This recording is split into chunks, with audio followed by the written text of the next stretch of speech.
Today is September 9th, 2021. This is Mordecai, host of The Updates, bringing you your daily Elden Ring update. There is half news about Elden Ring today. So the PlayStation event just ended and Elden Ring was not there as we all predicted. But we still have a bunch of stuff to talk about today, so let's begin with an Indonesian article. So this outlet was one of the outlets invited to see the Elden Ring gameplay demo 2 weeks ago, and they also got to interview Yasuhiro Kitao. Most of the stuff here is old news that I've already talked about, but they did say some stuff that caught my eye. One of them is about the Watchtowers in Elden Ring. When asked if Elden Ring will have systems to encourage players to explore side locations since it's an open world game, Kitao responded by saying, "Indeed, the player may have to clear a few small dungeons in the lands between, especially during exploration. However, don't worry, we are also implementing several ways to help you find these dungeons. For example, you may find a structure called Watchtower that will give you a clearer look of the surroundings. You can zoom in using the structure. Finding a dungeon will automatically mark it on your map." So when I broke this news on Twitter yesterday, it was not met with great reception from fans, with people often saying From Software are going the Ubisoft route. The system kinda sounds similar to the towers in Breath of the Wild, where if you scan the slate on top of the tower, you get a portion of the Hyrule map detailed. Though in this case, instead of revealing the map, it seems like it will only mark certain structures on your map if you spot them from the Watchtower. I'm personally going to reserve judgment until I see it in action, but to me it sounds like a quality of life improvement more than anything. So I'm optimistic. Another notable thing Kitao said was about the legacy dungeons. There's no level requirement for entering any of the 6 legacy dungeons. However, some smaller dungeons may require you to have special items or equipment to enter them. He also said builds centered around spirit summons or stealth will also be viable in Elden Ring if you wish to put your stats towards that.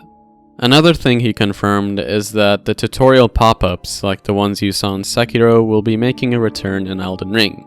He said in case you missed them the first time they're shown in the game, some of these tutorials will be added to item descriptions so the players can access them anytime they want to, which is honestly more useful quality of life change.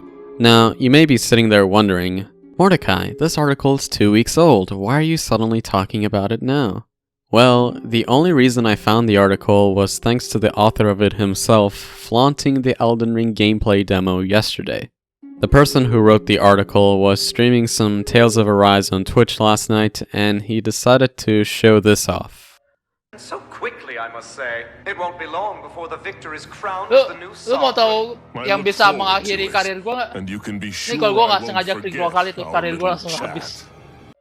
Alright, so for context, Gamescom was 2 weeks ago, and there was a private online conference there where they invited some journalists to showcase Elden Ring.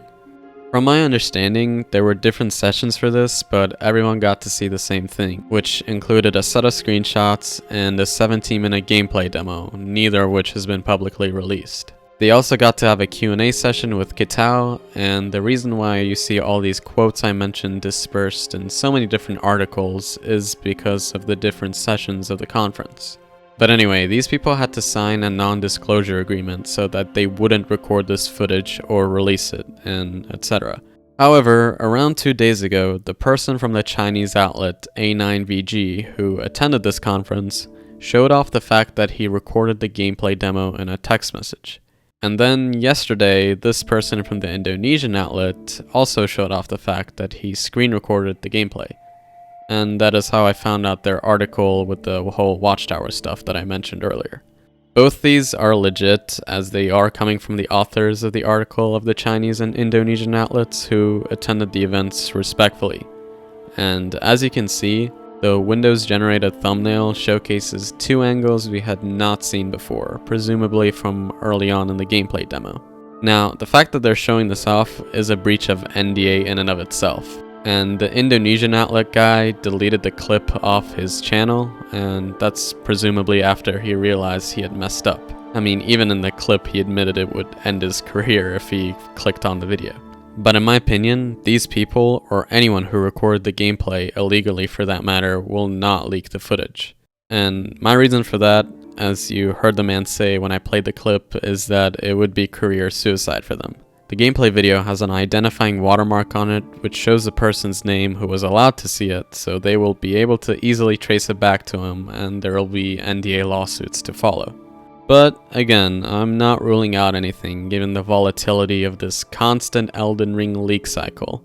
There are people out there desperate enough to risk their careers for 5 minutes of fame. In my opinion though, this would all be easily solved if Bandai or From released a demo publicly.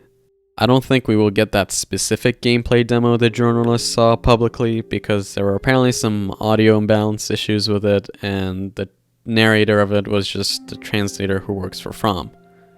So we might get a different, more polished one soon, hopefully. Also, on Reddit I've seen people mock this whole thumbnail thing to try to create some fake leaks, but obviously those are not real. But I just wanted to clear up this whole situation because people kept asking me about it and it was making rounds everywhere. So, in conclusion, we may not get to see the gameplay demo, but on the bright side, tomorrow is Friday, and you know what that means. We're gonna get a new Elden Ring tweet. And my guess is that we're probably going back to Fan Art Fridays since they ran out of screenshots again, but I would love them to surprise me with something new. But anyway, this has been your daily Elden Ring update for September 9th, 2021.